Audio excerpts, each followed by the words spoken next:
What up, YouTube? It's your boy Banks, and we back in the building, you feel me? It's True Talks, cause True Talks, alright? Let's get straight right into it. Alright, so we're gonna be doing a video basically today talking about the big news that happened yesterday. It was Lowry getting that 31 mil extension for the next season. And basically, I'm going to talk about my, the in-depth thoughts and all that type of stuff on what this means and all that stuff going forward and what I think about it as well. So we're going to dive straight right into that. So if you know, it's not just the 31 mil extension. There's multiple things that are at play and that are happening with the context, right? Because, I give you that context, you feel me? So basically, Pascal is a restricted free agent. You get what I'm saying? He's a restricted free agent, so they could extend him as well. Just like the Ben Simmons got the extension, they could also extend Pascal same ways until a certain date, right? If they don't, then they have to wait to play that game in the summer where he could go and sign a max offer sheet, and then we have to match it, etc., right? So that's what's going on at the same time. Lowry was he was in his contract year, meaning he was going to be a free agent, an unrestricted free agent in the summer. And not only that, you have guys like Gasol as well. You got Ibaka and you got Van Fleet. So basically your top five players are basically going to be free agents after this season, which is why how you handle this is important when it comes to Masai. You get what I'm saying? So Masai basically let Lowry checkmate him. He let Lowry checkmate him because the context is you have the situation with DeRozan where the Raptors fans and all of that stuff, they loved Lowry and they loved DeRozan. And Masai, he's all about, he's a smart guy. He's all about, he doesn't care about no feelings. It's all about getting the job done. This, getting the job done. What I got to do to get the job done. It's all about that. It's all about winning. It's about what makes the most sense. That's how he analyzes stuff, and then he pulls the trigger. You know what I'm saying? So when it comes to DeRozan, everyone gave him flack for trading him for Kawhi Leonard. How are you going to switch them? They just kept losing to LeBron. LeBron's finally out the East. You know what I'm saying? It's open. Let him have his chance. Raptors fans are the faithful, loyal type of fans where they like to reward people who've been there from the jump, through all the ups and downs, through the negatives, and now we got to see them win. They got to get over the hump, get over the hill. You know what I'm saying? Don't cut ties, get over the hill. And they're loyal to a fault sometimes because at the end of the day, some people are, obviously everybody goes through a struggle and gets over the hump. But some people, they're not at that point and they're not on that level to actually just get over the hump. You know what I'm saying? You need to let them go to get over the hump because they're not that player that's going to get you over the hump. You know what I'm saying? You got to be able to see that. But a lot of the fans, they don't see that and they're just loyal to a fault, which again, that's part of being a fan. So the realists know the truth, but at the end of the day, Masai saw and he's like, yo, this opportunity, get Kawhi. When he did that, a smart move. Kawhi's clearly the better player, as a top 5 player, and obviously you've seen how it panned out. But before it panned out, people were giving Masai all this flack. Even Lowry, everybody, oh my God, really, are you gonna do that? Masai, what's wrong with Masai? Trading DeRozan, and all this type of stuff. He got the flack for trading for Kawhi. This is Kawhi. And he got that flack. You know what I'm saying? Now it turned into a ring. People now go, oh, thank you, Masai, whatever. That's not even the point. The point is they gave him flack for that kind of caliber player. So the fact that he did that, a smart move and an IQ move, and trading DeRozan for Kawhi and got flack in a smart move. Now, if he does anything else in that same type of ballpark, it'll even be worse because the whole logic and your whole justification for trading DeRozan was we can't have this guy to win. We literally need to get over the hump. We haven't won. We got to trade him. He's been sussing the playoff woes with DeRozan and Lowry. We got to trade DeRozan. He's just been sussing those 1-point games, 9-point games, 1 for 9, all of that stuff. Not doing nothing when it matters. The whole, oh, if LeBron was on our team, we will win too. All that type of stuff. He's not the type of leader. Kawhi's a dog. He's won. He's proven. And Danny Green, let's flip this. You know what I'm saying? The only justification you could do for that was in Masai's favor, even though people overlooked it, was the fact that they didn't win with DeRozan. So now that he traded him, it's like, bruh, they all were hating on him. So now Lowry wins a ring. Not only does he win a ring, Obviously, he had bare bad games, but he also had some good games as well, and some decent games. And then the most iconic, memorable game that people are going to remember is the beginning of Game 6 in the finals, and the biggest moments where he snapped in the first quarter. So that's what people are going to remember. The fact that he did that, okay. They're not taking in that obviously there's factors to all of that happening. You know what I'm saying? Obviously, no one's attributing that to actually Kawhi and just the way he's a leader and how he motivates people and just his demeanor and everything goes into all the other players. Obviously, Lowry still did what he did, but at the end of the day, Kawhi is the spark for this because they weren't moving like this before he got there. So when he's the common denominator. You know what I'm saying? He's the common denominator. At the end of the day, people are going to remember Lowry put in those work. He put in the bucks. He's supposed to shoot the shot. He's supposed to make it, regardless of the mentality. So we have to respect that and we have to reward him. You know what I'm saying? So that's how that's how everybody's looking at it, as this is the guy who did this. You get what I'm saying? Now, imagine Masai goes, it's contract year. There's people who might want him on a contender. We could flip him for picks. We could flip him for this. Let's let him go. People are going to go ballistic. People are going to be snapping. People are going to be like, Masai, why? This man won. You traded DeRozan and you traded Lowry and this guy won and he was there for us to help us win and you're going to trade him? It's too reckless. So Lowry knows his position. He knows that he's a fan favorite. He knows how the type of the cheers he got at the parade, all how people were screaming for Lowry and they're like, yo, Lowry deserves it. He's seen this. Players aren't stupid. They're humans at the end of the day. If they don't even want to go see it, people are showing them. Their family, friends, relatives are showing them the responses that they're getting. He knows at the end of the day. So he knows his position. And that's why he's like, you know what? I want the extension. As a player, you got to get the money. You got to get your money. So he's trying to capitalize on this situation where he has the advantage and Masai doesn't have the advantage right now. Masai can't just go and flip him. Even though Masai is the IQ guy and would want to do the most IQ thing, it's the context is he can't do two of those. Like, he can't just ship Lowry like that again. It's going to look terrible in his eyes. Not only that, people might boycott the Raptors and be like, no, I'm not watching this shit. I'm tired of Masai always doing this. Did that to DeRozan, did it to Lowry. They could boycott him. He could create a turmoil situation just by moving Lowry, because Lowry's impact and what he did and how he was there from the beginning, and now he has his ring, you know what I'm saying, and he's solidified, and you trade him because the only reason you would trade him is because he wasn't solidified. Now he is. There's no reason to trade him. It's gonna look terrible, and that's gonna affect his business. It's gonna affect the money. It's gonna affect the seats, the fans. It's a domino effect everywhere. So with that said, Lowry knows they can't trade him. And this, just to prove what I'm saying is facts, is that if they were seeing eye to eye, it would have just been extended, done deal. The fact that Lowry hasn't a plan B ready, because he knows Masai, the fact that he traded DeRozan, and it makes the most sense for him to trade me right now. My value is high. I want a ring. A game six Lowry, you know what I'm saying? All of that type of stuff. A contender, so like, you know, later down the line, a team that's trying to be a contender, or maybe a 6th seed trying to get better, or a 5th seed, you know, something like that. Trade for him or whatever, or a contender that needs a solid bench player or whatever. It doesn't matter, but they could trade for him. You know what I'm saying? And at this point, getting assets is the most, because you hear the Raptors being interested in LaMelo Ball. LaMelo's a point guard. Lowry's a point guard. It just, you know what I'm saying? Like, this is I know this is what's going on behind the scenes. Because why would they have interest in LaMelo if they already locked in on Lowry? They did not lock in. You could tell. So for Lowry to have a plan B is because he was worried. Like, if I don't get my money, I'm doing a trade request. Why would a trade request, you know what I'm saying, demand a trade, actually be something that will threaten the Raptors? Because at the end of the day, you want to be traded. But he knows they don't want to trade me. Well, they might want to trade me, but they can't trade me because of this. My impact is gonna cause turmoil everywhere. You know what I'm saying?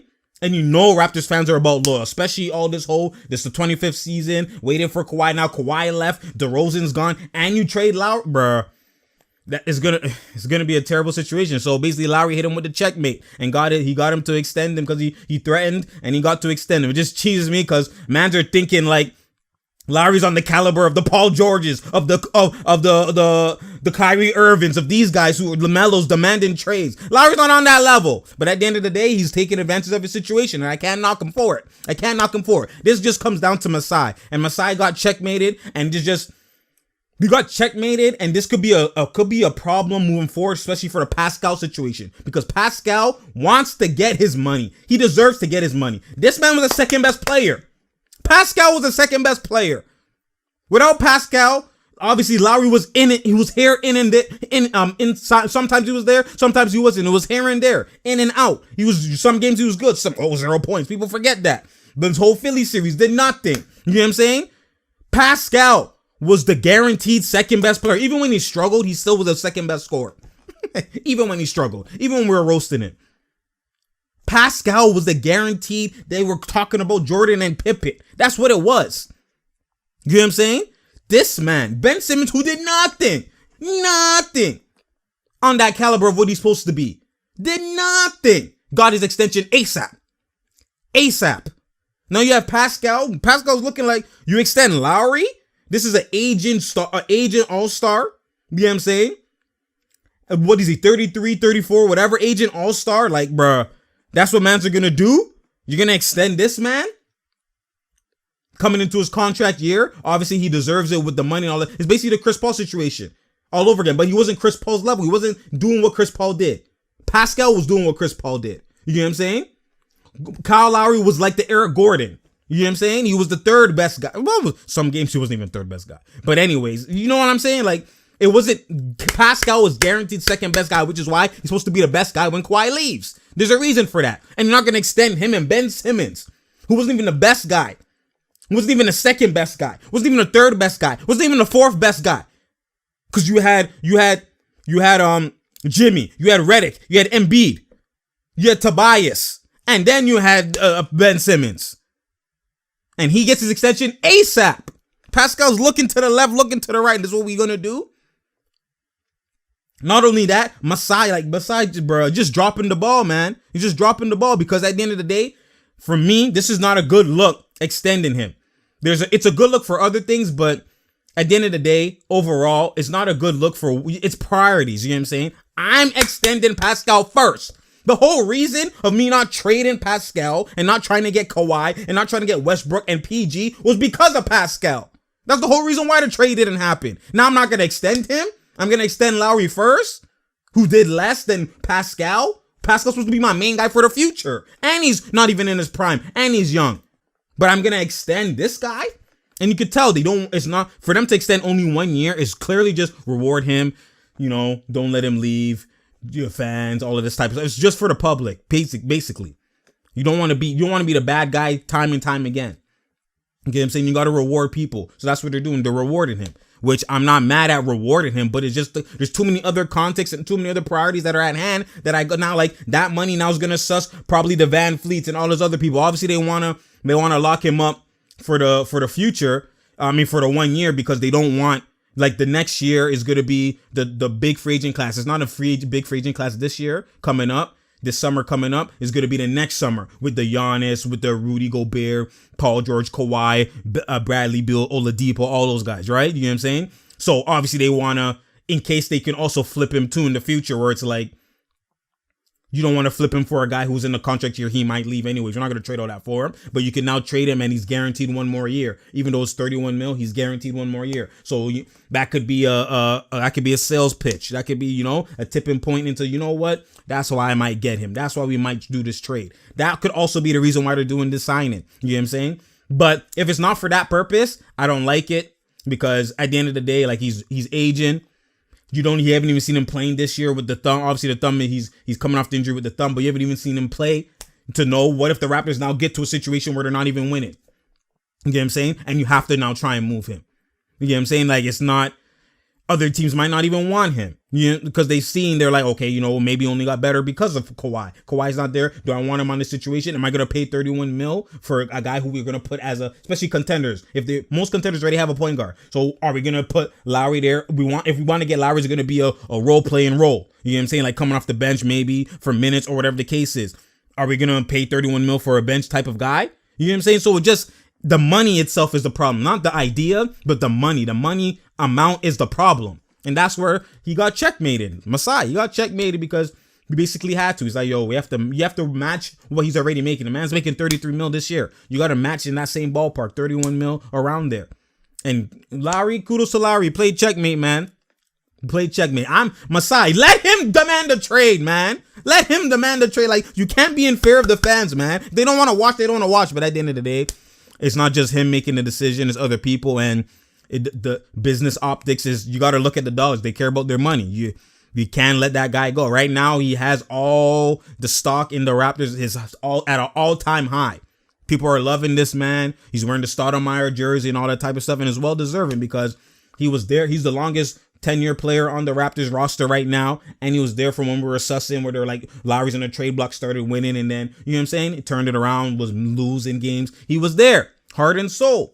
So I'm not mad at it. It's just I'm more so mad at Masai how you get checkmate like this, man. I know it's a terrible situation to be in, but I just thought he just didn't care. I thought he just didn't care about nobody's feelings. I thought he was just gonna pull the trigger regardless or do something, be a don. No, we signed Pascal, and that's your African brother. You know what I mean? So that I thought that's what he was gonna do, sign Pascal at least first, and then Lowry. No, we're not doing that. If we re-sign you, it's 20 mil or 15 mil or something. You know what I mean?